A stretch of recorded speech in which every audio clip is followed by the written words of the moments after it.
A shy girl accidentally ends up sitting in the Vampire King's lap, and the moment it happens, his eyes flare red like he's recognized her scent. The court erupts because she isn't just a random human.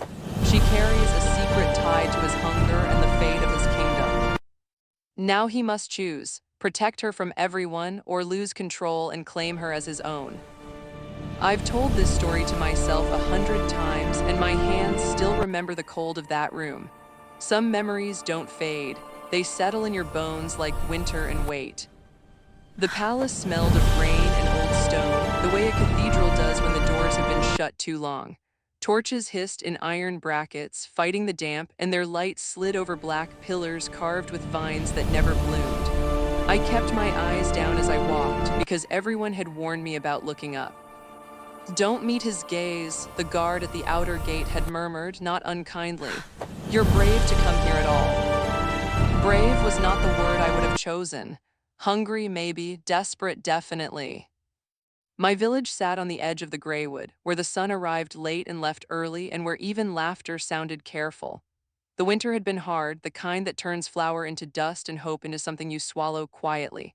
When the sickness came, slow fever, heavy breath, the kind that made my little brother's eyes look too large in his face, our healer did what she could, and then she sent me with a sealed letter to the only place rumored to have the old medicines. "And to his court, to the Vampire King." They called him many names in the marketplaces, the red-eyed sovereign, the knight crowned, the beast in velvet. But the servants who traveled between towns used softer words when they thought no one listened. They said he was quiet. They said he didn't laugh. They said the castle's kitchens never ran out of bread, even when the roads froze and the barons hoarded grain. I held on to that last detail like a candle in my pocket. The hall opened wide, and the sound of my footsteps seemed too small for it. A long aisle stretched between rows of courtiers dressed in dark silks that caught the firelight like oil. They watched me the way people watch a storm cloud, not curious exactly, but alert, ready to run if lightning struck. At the far end, on a dais of black wood, sat a throne that looked grown rather than built. Its back rose in sharp arches, and a crest of silver thorns glittered behind it. The man seated there did not move. He was pale but not sickly. His stillness was not the limp stillness of weakness. It was the stillness of something that didn't need to waste motion. His hair fell straight and light over a high collar, and his coat was a deep wine red embroidered with patterns that looked almost like vines. His hands rested on the arms of the throne, gloved in black. He wore no crown, and yet everyone held their breath as if one wrong sound would be punished. I tried not to look, I truly did. But when you step into a room filled with fear, you feel the shape of it. It points, it presses, it makes you want to find the thing everyone is afraid of, if only to keep track of where it is. So I glanced up. His eyes were the color of old amber, calm and unreadable. They didn't blaze, they didn't glitter. They simply existed, and they made me feel strangely visible, like a book left open on a table. My throat tightened as I approached. The sealed letter in my hand seemed suddenly ridiculous, one small square of paper against centuries of legend. I told myself to breathe, to walk steady, to say the words I'd practiced. "Your Majesty," I began, and my voice came out thin but clear. "I bring." A murmur moved through the hall, not from him, from them, from the shadows of nobles and advisors, as if a scent had reached them before it reached me. I felt it next, a shift in the air, subtle as a door opening behind you. The torches flickered. And then I understood the second warning. No one had spoken aloud. In a place like this, even silence listens. The guard who'd escorted me stopped at the edge of the aisle, unwilling to come closer. My palms were damp. I tightened my grip on the letter and took the last few steps alone. That's when my boot caught on something, an uneven stone, a lifted edge of carpet, I never found out which. The hall tilted. My stomach dropped. The letter slipped in my fingers, and my arms windmilled useless. I fell forward. Time did something cruel. It slowed just enough for me to realize exactly what I was about to do. I hit warmth. Not the cold floor I expected, but a solid chest and a strong arm. I landed half-sprawled across the throne, my shoulder pressed against velvet, my skirt gathered awkwardly, my face inches from the hollow of a stranger's throat. I had sat fully, unmistakably, into the Vampire King's lap. The world stopped breathing. For a heartbeat, I was too shocked to move. My cheeks burned so hot I thought the entire room must be able to see it. I started to scramble up, stammering apologies that tangled into nothing when the arm around my waist tightened, not hard, not trapping, but steadying. A low inhale sounded above me, controlled, measured. Then the heat in the room changed. It wasn't temperature, it was a tension turning sharp. His eyes, those calm amber eyes, shifted. Red seeped in at the edges like ink in water. The color deepened, thickened, until the amber was gone and something older stared out through a burning crimson. Gasps rippled through the court like a wave hitting rocks. I froze not because he held me, but because something in his expression made my chest ache. It wasn't hunger the way stories described it, all wild teeth and predator's delight. It was pain. A sudden, fierce restraint, like someone grabbing a doorframe to keep themselves from falling. For a terrible moment, I thought I had condemned myself. I imagined my brother's face and my mother's hands, red from washing clothes in icy water, and I wanted to sob from the unfairness of it. How hope could lead you into a monster's arms. But the king didn't lunge. Oh, he didn't bare his teeth. Oh, he closed his eyes. When he opened them again, the red was still there, but it was contained, held behind something that looked like discipline and sorrow. Oh, enough, he said. The word was quiet, yet it struck the room like a bell. Instantly, the murmurs died. His gaze lifted past me to the rows of courtiers, and I felt the change in the air again, like a storm pausing over a field, deciding whether to break. You will not speak," he continued, still calm. "You will not move." One of the advisors, a thin man with a chain of silver at his throat, started to step forward anyway. "Your Majesty, the scent, this is reckless. She should be removed at once. We cannot risk."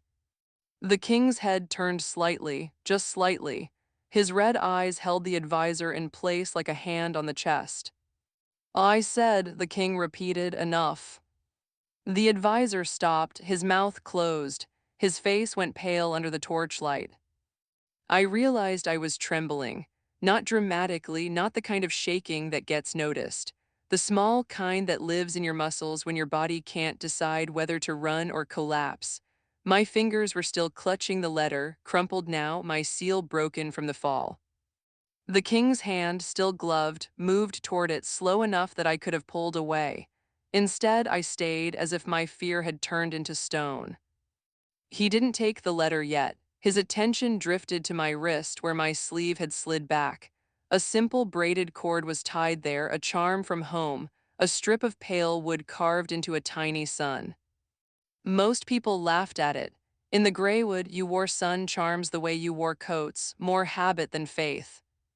His gaze lingered, and something in his expression softened so fast I almost doubted I'd seen it.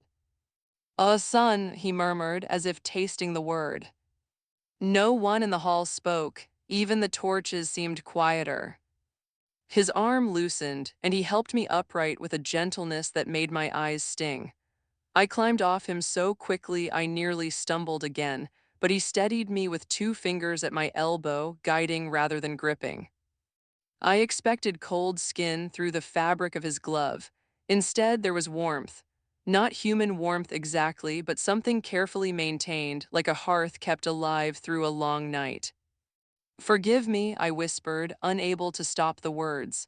"I didn't mean I tripped. I only came because my brother." The king's gaze snapped to mine at the mention of my brother. The red in his eyes flared, not brighter, but deeper, as if the color was a doorway and something behind it had shifted. "Well, you came to ask for mercy," he said. "It wasn't a question." My throat tightened again.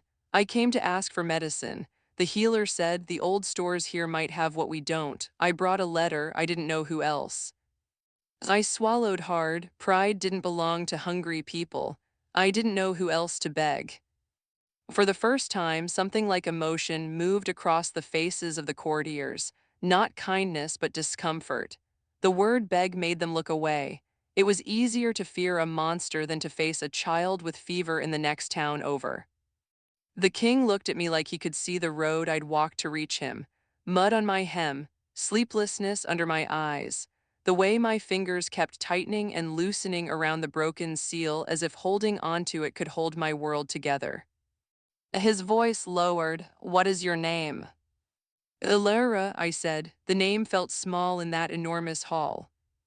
"Illyra," he repeated, and it sounded wrong in his mouth, too gentle for someone everyone had taught me to dread. A servant appeared near the dais, eyes fixed on the floor, waiting for an order.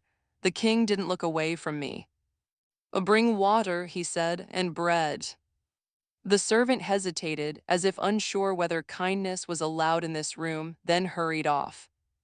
The advisor in silver forced a thin smile that didn't reach his eyes. "Your Majesty, with respect, we cannot indulge every village girl who stumbles into the throne. There are rules. There is order if word spreads that humans can." "If word spreads," the king interrupted, "that my halls have bread when others do not, perhaps it should." The advisor's smile cracked. The king's gaze returned to me, and for a moment the red in his eyes dimmed, as if he were pulling himself back behind a wall only he could feel. When he spoke again, his voice was soft enough that the court had to lean in to hear, and that meant they had to listen. "Oh, you are not safe here," he said to me. My heart stumbled because I fell. His mouth tightened, almost like regret. "Because you smell like something I swore I would never touch again." The hall seemed to tilt, not with my clumsiness this time, but with the weight of what he'd just admitted. A king, feared and obeyed, confessing temptation out loud. I couldn't find my voice. Fear rose, yes, but beneath it something else sparked, an awful human sympathy. He wasn't boasting, he was warning me. "Why," I managed. His eyes held mine, red as a dying ember, and his gloved hand lifted slowly as if reaching for something he wasn't allowed to have. He stopped halfway, fingers curling into a fist, choosing restraint in front of everyone. "Because," he said, and the word sounded like it cost him, "your blood carries an echo of my past." The servant returned then with a cup of water and a small loaf on a tray, hands shaking. The king didn't take his eyes off me. "Drink," he instructed, but his voice softened on the last word, almost like a plea. I took the cup with both hands. The water was cool and it steadied me. The bread smelled warm and real, and the smell alone made my stomach cramp with hunger. I broke off a piece and ate, embarrassed by how quickly my body responded. I expected the court to sneer, to judge. Instead, their faces stayed tense because they were watching him, not me. Watching the king fight himself. As I swallowed, I noticed something else, something that made my skin prickle. On the arm of the throne, near where my hand had landed when I fell, a small stain marked the velvet, a single dot dark as wine. My breath caught. I hadn't felt pain, but maybe I'd scraped myself. Maybe a thorn on the carved wood had. The king's gaze flicked to the stain, and for the first time his composure fractured. Not into violence, but into something like grief sharpened into urgency. He rose from the throne in one smooth motion, the room flinching with him. He stepped down from the dais, closing the distance between us so quickly I could smell him, cedar, smoke, and something colder beneath it, like snow at midnight. He leaned in, close enough that I could hear the careful control in his breathing. "Alara," he said, and my name sounded like a secret. "You need to leave this hall right now." I blinked, confused. "But the medicine, my brother." His red eyes searched my face with an intensity that made my ribs feel too tight. For the first time, I saw not a monster and not a king, but a man holding a flood back with his bare hands. You don't understand," he whispered. "They've been waiting for someone like you." My fingers went cold around the cup. "Who?" His gaze lifted past my shoulder, toward the shadows between the columns where the torches didn't quite reach. And in that dimness, I saw a figure I hadn't noticed before, still as stone, hood drawn low, standing where no courtier stood, as if they belonged to the dark more than to the room. The king's voice dropped to a thread. "Someone who will use your kindness," he said, "to wake the thing I've spent my life keeping asleep." Then his gloved hand closed gently around my wrist, right over the little carved sun charm, as if he could shield it or protect it or remember it. And the hooded figure in the shadows began to step forward. The hooded figure moved like a thought you wish you hadn't had, gliding between pillars where the torchlight thinned. As they came closer, the air seemed to tighten, not with magic exactly, but with the pressure of rules being tested. Courtiers lowered their eyes, and even the silver-chained advisor took a half step back, as if the darkness had a rank of its own. The Vampire King's hand stayed on my wrist, steady and protective, yet I felt the tremor he refused to show. His red eyes didn't leave the hood, and when he spoke, his voice was controlled enough to sound gentle. "Stop," he said, "you will not approach her." The hood tilted and a voice emerged, dry, patient, almost polite. "Your Majesty worries for a human who fell into his arms. How unlike the stories." I expected the king to bristle at the insult, to snap like thunder. Instead, he drew a slow breath as if he were counting to keep a door shut inside his own chest. That restraint, chosen in front of everyone, made something inside me shift. Monsters in tales don't warn you. They don't hold themselves back for your sake. "Oh, she is under my protection," he said. A soft laugh rippled from the hood. "Protection or possession?" The word hit the room like a thrown stone. Several nobles flinched and my stomach turned. I wasn't a jewel. I wasn't a prize. I was a girl with a sick brother and mud on my hem. The king's fingers loosened over my wrist, then tightened again, gentle, apologetic, like he'd heard the same fear in my silence. "Alara," he said without looking at me, "do not answer anyone but me." I nodded, but my voice came out anyway, smaller than I meant it to be. "Who are you?" The hooded figure paused, like they'd been waiting to be invited to speak. "A keeper of balances," they said, "a guardian of the court's safety, a witness to what your blood can do." My skin prickled. "My blood isn't," I started, but the king's gaze flicked to the tiny dark dot on the velvet throne arm and my words died. That single drop had changed everything. The king stepped in front of me, blocking the hooded figure from view. His shoulders squared, but his tone stayed quiet. "Bring her to the guest wing, now." A servant hurried forward, eyes wide with fear, and reached for my elbow with trembling hands. I hesitated because leaving felt like surrender. I'd come too far. My brother's fever didn't care about court politics. "I can't go," I said, and my voice shocked even me. "I need the medicine." The king turned, and for a moment his red eyes softened into something almost human, tiredness, maybe, and a kind of sorrow that had learned to sit beside power. "You will have it," he promised, "but not here, not while they are watching you like a match near oil."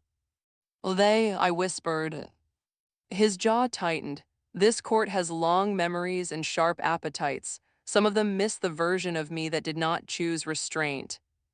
The hooded figure's voice slid in again, smooth as a blade that never touches skin. "Restraint is a luxury, Your Majesty. When a kingdom is starving for certainty, they prefer a king who acts." The king's gaze flashed, red deepening, but his hands did something surprising. He reached behind him without looking and pressed the broken letter into my palms.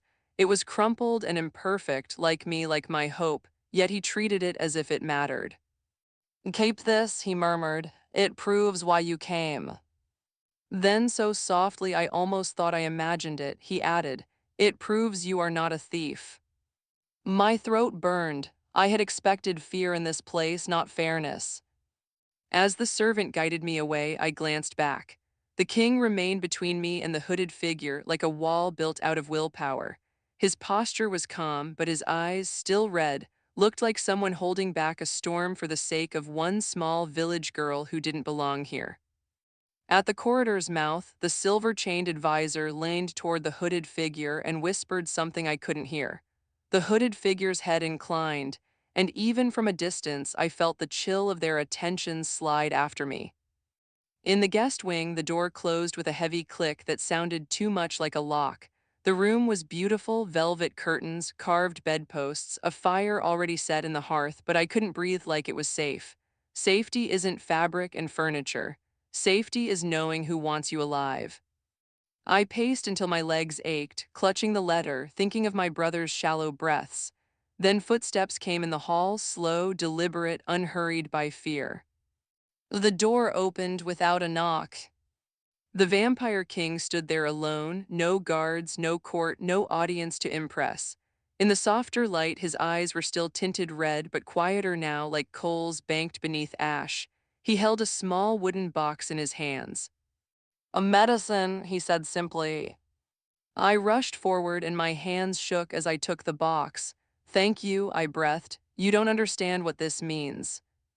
"I understand desperation," he replied. His gaze dropped to the sun charm at my wrist, and something tightened in his expression like an old wound remembering its shape. "And I understand what it costs to ask for help." I stared at him, suddenly angry at every story that had made him only a monster. "Then why do they fear you so much?" He looked past me to the window where the curtains hid the night. "Because I taught them to," he said. "A king's myth is a tool. It keeps wolves back. It also keeps kindness at a distance." My chest felt too full. "You're kind anyway." For a moment, something like pain crossed his face. "Kindness is not what I am," he murmured. "It is what I choose every day." His honesty frightened me more than any legend, because it sounded like truth. Then his gaze sharpened, listening to something beyond the room. He took one step closer and lowered his voice. "They are going to come for you," he said. "Not tonight, not openly, but soon." I clutched the medicine box. "Why would they?" "Because of that drop," he said, and his eyes flared red again, not with hunger but with urgency. "Alara, your blood is not only tempting, it is a key." I swallowed hard. "A key to what?" He hesitated like he hated the answer, then spoke it anyway, quiet, heavy, sincere. "A key to the part of me I have kept chained." And somewhere in the corridor beyond the door, a soft scrape sounded, like someone setting something carefully into place. The king's head turned toward the noise, and his expression changed to ice-cold focus. His voice barely carried when he said, "They're already here." The king extinguished the room's single lamp with a pinch of his fingers, and the darkness that followed wasn't frightening, it was strategic. He moved me behind the heavy curtain by the window, positioning his body between me and the door like a vow made physical. "Do not speak," he breathed. "Do not move." My heart hammered so loudly I was sure it would betray me. I pressed a hand to my mouth and tried to make myself smaller, like that could erase my scent, my breath, my fear. A knock came, too soft to be respectful, too slow to be ordinary. Then another. The door handle turned and the door opened with the confidence of someone who believed it was already theirs. The silver-chained advisor slipped inside with two guards behind him. Their lantern cast pale light across the floorboards, searching. "Strange," the advisor murmured. "A guest room and yet no guest." One guard sniffed the air, and I felt the urge to run flood through my legs. The king didn't move. He stood in the center of the room as if he belonged to it more than anyone, his stillness a warning. "Oh, you are trespassing," he said.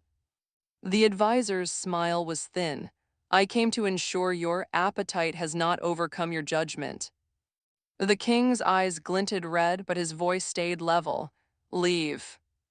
The advisor's gaze flicked around, searching for me, then returned to the king with careful satisfaction. "If she is nothing," he said, "then you won't mind proving it. Let us see her. Let the court know she's safe." The king didn't raise his voice. "You will not use a frightened human to calm the court's nerves." The advisor sighed like a patient teacher. "Your Majesty, you misunderstand. We wish to calm you." Silence deepened. It wasn't empty, it was loaded. Then the king did something that made my breath catch. He stepped closer to the advisor, not threateningly, but with the quiet authority of someone who didn't need to shout to be obeyed. "I have spent years building a wall inside myself," he said, his voice low. A wall that keeps my kingdom safe from my worst instincts, and now you stand in my guest's room trying to pry stones loose for sport." The advisor's eyes narrowed. "For the kingdom." The king's gaze held him. "No," he said, "for your nostalgia." One of the guards shifted, uneasy. The advisor's smile faded. "You speak as if you are ashamed of what you are." The king's answer came softly, and it sounded like truth dragged into the light. "I am ashamed of what I have done," he said, "and I will not do it again." Something in those words, again, made my skin go cold. It wasn't a threat, it was a confession. The advisor studied him, then lifted his lantern higher. "Then show us the girl," he insisted. "If you are in control, you have nothing to hide." The king's hand rose, palm out, not a weapon, a stop. "No," he said, and the room seemed to lean toward the syllable. "Get out." The guards hesitated. The advisor's throat worked as if he wanted to argue and realized he couldn't. He backed toward the door, anger stiffening his posture. "This isn't over," he said. When the door shut, my knees nearly gave out. I sank onto the edge of the bed, clutching the medicine box like it was my brother's hand. The king turned to me, and in the dim light, his red eyes looked less like fire and more like exhaustion. "They will not stop," he said. "The moment a court learns there is a key, everyone wants to be the one holding it." "A key," I repeated, my voice thin. "To what?" He hesitated, then crossed to a tall cabinet and opened it, revealing not jewels or wine but books, rows of them, worn and carefully kept. He selected one and placed it in my hands. The pages smelled like dust and cedar. In the margin, a neat, old handwriting filled the edges, notes made by someone who had read the text like it mattered.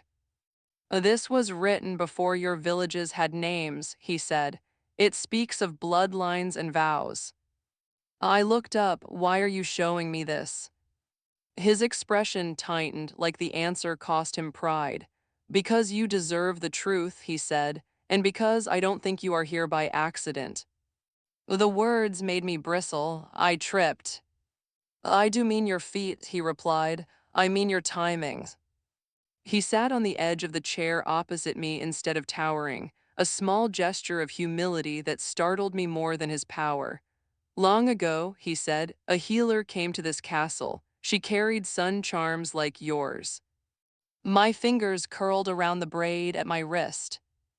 "She treated my people," he continued, voice quiet, "not because she owed us anything, but because she believed suffering should not be a bargaining chip.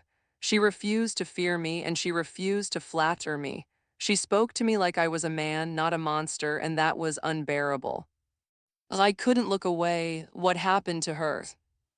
Pain crossed his face so quickly it felt like I'd touched a bruise. "The court decided she was dangerous," he said, "not because she carried a weapon, because she changed me." My throat tightened. "Did you hurt her?" His eyes, still red, held mine with something like grief and honesty. "I failed her," he said, "and I have been paying for it ever since." The room felt smaller, not from walls but from the weight of regret. "My brother is dying," I whispered, anchoring myself to the reason I came. "Can the medicine save him?" "Yes," the king said, "but there is more at work. The sickness in your village, its pattern is not natural." A cold understanding crawled into my thoughts. "You're saying someone caused it." "I'm saying," he replied carefully, "that your village sits near something old, something the court wants." I stared at him, the truth assembling itself like storm clouds. "They want me near it." He nodded once, "and they want me close enough to lose control." My hands trembled. "Then what do we do?" For a moment, he looked like a king with no crown, just a man carrying responsibility like a stone in his ribs. Then his posture straightened, decision settling over him like armor. "We go together," he said. "We save your brother, we end this without bloodshed, without spectacle." "Why would you risk yourself?" I asked. "For a human village." His gaze softened and his voice dropped into something almost tender. "Because it is easy to be feared," he said. "It is harder to be good, and I am tired of being easy." A knock sounded, 3 taps, quick, coded. The king rose instantly, tension returning. A servant's whisper came through the door.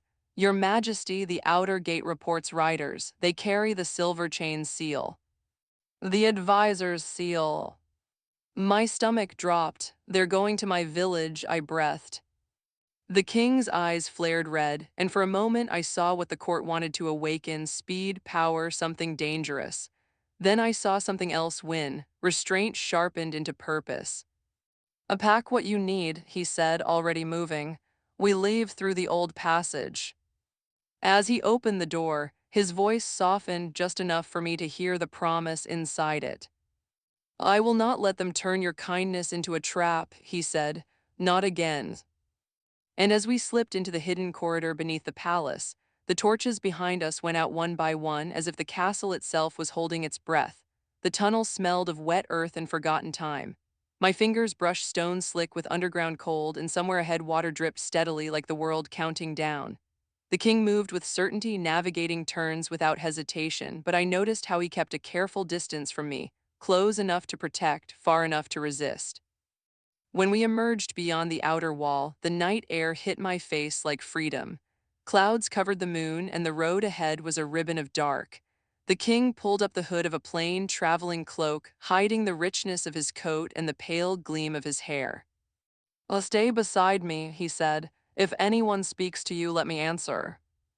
We traveled fast, not by galloping horses or thundering pursuit, but by the king's quiet knowledge of paths that didn't exist on maps.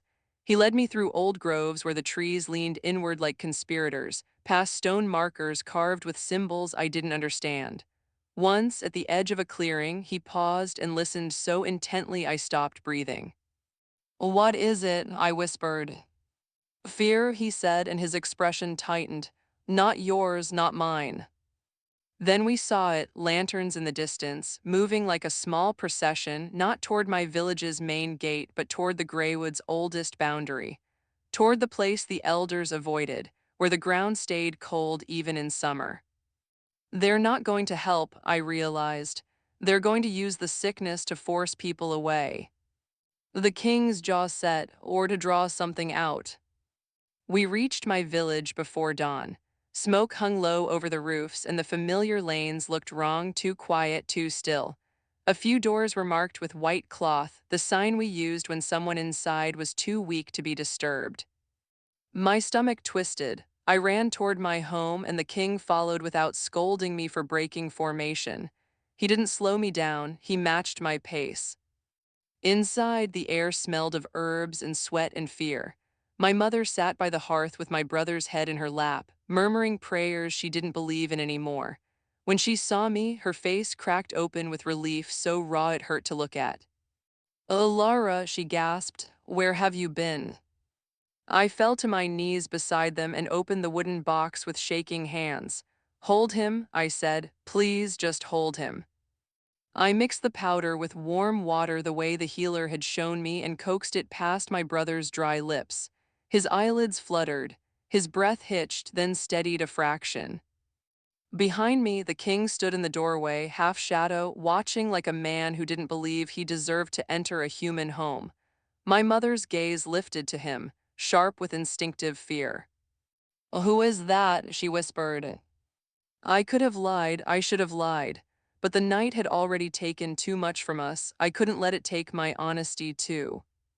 "He saved the medicine," I said quietly. "He brought it." My mother's eyes widened and her hands tightened around my brother. "No," she breathed, "not." The king lowered his hood. In the weak dawn light, his face looked almost gentle, but his eyes carried a faint red glow, like a warning he couldn't erase. "I will not harm your child," he said, and the steadiness of his voice made my mother hesitate. "I swear it." My mother didn't answer. She stared at him the way people stare at a storm, aware it can destroy, unsure whether it will pass. The village healer arrived, panting, eyes darting. When she saw the king, she went pale, then surprised me by bowing her head, not in obedience, but in acknowledgement. "So it's true," she murmured. "The night crown walks." The king's expression flickered. "I do not wear that name here." The healer's gaze moved to my wrist. That charm, she said softly, where did you get it? My father carved it, I replied. The healer swallowed. Your father's hands, she whispered, almost to herself. I knew his mother, I knew what she carried. The king's attention sharpened. You knew the healer who came to my castle. The healer nodded once, grim. And I know what the court did after she left, she said. They spent years looking for her line, for the one thing that could open the old sanctuary in the Greywood. A cold chill ran through me. Sanctuary. The healer glanced toward the window where pale light was seeping in. They call it the dawn door, she said. A place sealed by vows, a place meant to keep hunger from ruling hearts. The king's breath caught just barely. It's real, he said, more to himself than to us. Outside, distant voices rose, too organized, too confident. Riders, commands. The silver chain seal had reached my village. My mother's face hardened with protective fury. If they came to take my child. They came for her, the healer corrected gently, looking at me. They will claim it's for order. They will say she's dangerous. They will say the king is dangerous. The king's gaze fixed on the floor, and in that posture I saw his shame again, heavy and familiar. They will say anything, he murmured, to force me back into being their weapon. I stood, my legs shaking. Then we don't let them, I said, surprised at the steadiness in my own voice. We go to this sanctuary, we find the truth, we end this sickness. The king looked at me as if he were seeing something he'd forgotten existed.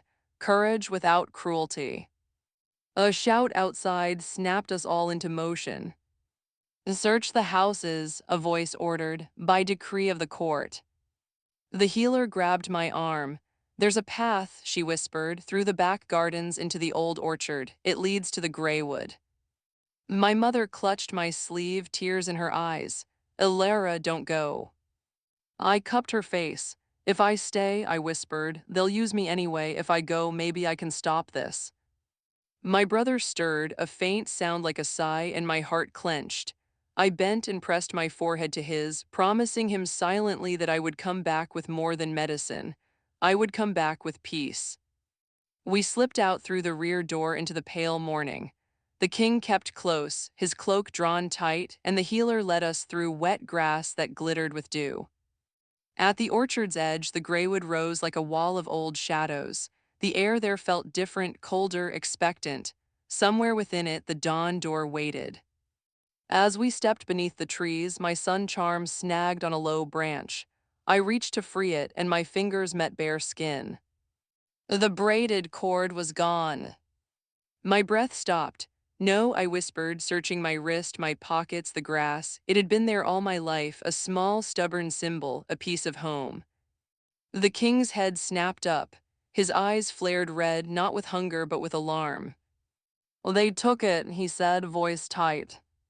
From deeper in the Greywood, a faint chime sounded, like wood tapping stone, followed by a whisper of laughter that didn't belong to any bird. And in the dim light between the trees, the hooded figure's silhouette appeared for a heartbeat, holding something small that caught the dawn like pale fire. My stolen sun charm, we followed the sound not because it lured us, but because avoiding it would only lead us in circles. The Greywood was the kind of forest that tested what you believed in. Every path looked like another, every shadow felt like it might be watching. Yet the king walked with a quiet certainty, as if he'd once wandered these woods carrying heavier burdens than fear. The hooded figure stayed ahead, never fully seen, never fully gone. Sometimes I caught a glimpse of pale wood in their hand, and each time my chest tightened with anger and helplessness. They want you to chase, the healer murmured. I know, the king replied, and his voice had the calm of someone who'd been baited before. We chase anyway, not for them, for what they're standing between. We reached a clearing where the trees formed a circle, their trunks twisted like old fingers. In the center stood a stone door set into a low hill, carved with symbols that seemed to shift when I stared too long. No hinges, no handle, just a seam like the earth had swallowed an entrance and never finished closing its mouth. The air here smelled strangely clean, like rain on warm dust. It felt awake. The healer's voice softened. The dawn door. The king stepped closer, and I watched him fight not to flinch as the first true edge of sunlight touched the clearing. The light didn't burn him like a storybook curse, but it made him look tired in a way that frightened me, like the day itself demanded payment. This place was meant for healing, he said, and his words sounded like reverence, and for restraint. A laugh came from the trees. The hooded figure emerged at last, standing just beyond the ring of light, careful not to step into it. In their hand was my son Charm, dangling like a trophy. You brought him, the hood said, pleased. You did exactly what you were meant to do. I took a step forward, but the king's arms swept out, protective. Stay behind me, he warned gently. The hooded figure tilted their head. Still pretending, they said, still wearing mercy like a costume. The king's eyes flashed red, and I felt something in the clearing respond, an old pressure, a sleeping thing stirring at the scent of conflict. The stone door seemed to hum, not loudly, but like a distant note held too long. The healer swallowed. Don't provoke him here, she whispered to the hooded figure. This place. This place, the hood interrupted, was sealed by a healer's blood, by her line, by her stubborn belief that monsters could choose. They lifted my charm, and now her line is here again. My stomach dropped. I'm just. You are her echo, the hood said, almost tender, and the king is still hungry. The king's voice cut in, low and controlled. Give her charm back. Oh, I will, the hood said. But first, let us open the door. Let the kingdom see what you truly are when the seal breaks. The healer's face tightened with fear. It won't just reveal him, she said. It will reveal all of us. The hooded figure's gaze slid to me. A small price for certainty.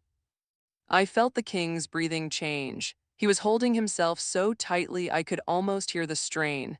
And suddenly I understood the cruel simplicity of their plan. Make me afraid, make me bleed, make him react. If he faltered for one moment, the court would have the monster they wanted back. I stepped out from behind him. Ilara, he warned, voice rough. I met his eyes anyway. The red in them frightened me, but the restraint behind that red moved me more than I knew how to say. He had every reason, every instinct, every legend pushing him toward taking. And still he chose not to. So I chose to. If my blood can open this door, I said, my voice shaking but clear, then we open it for healing, not for control. The healer grabbed my sleeve. Child. The king's hand rose, not to stop me, but to steady me. Do not, he said softly. You don't owe me your courage. I don't owe you, I whispered back.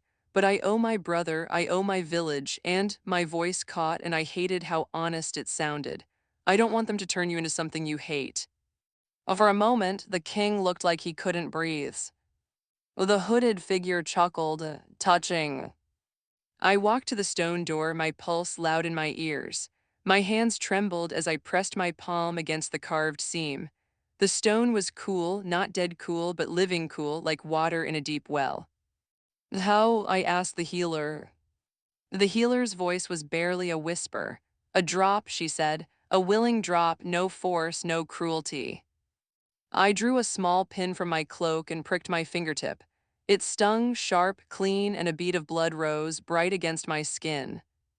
The king made a sound like pain and turned his face away, as if even witnessing it was too much.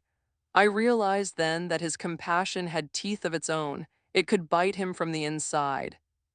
I pressed my bleeding fingertip to the seam. The stone drank the drop. A low note thrummed through the clearing like the world exhaling. The carved symbols brightened, not with fire but with dawn-colored light. The seam widened a hair's breadth. The hooded figure leaned forward, hungry for outcome. Yes, they breathed. The king's head snapped up. His eyes went fully red, brilliant, terrifying, and the air around him thickened with a power he hated to carry. Yet his hands stayed open at his sides, refusing to become claws, refusing to become a cage. The stone door began to part. And from inside, warm, golden, impossibly gentle, Light spilled out as if morning itself had been kept waiting behind the earth. I expected the king to recoil. Instead, he took one shaky step toward it, expression torn between longing and fear, and whispered like a prayer he didn't believe he deserved. "Oh, please, let it be enough." Then the door opened wide, and a voice soft as sunrise spoke from within. "Come in, my child," it said, "and bring the king who is trying so hard not to break."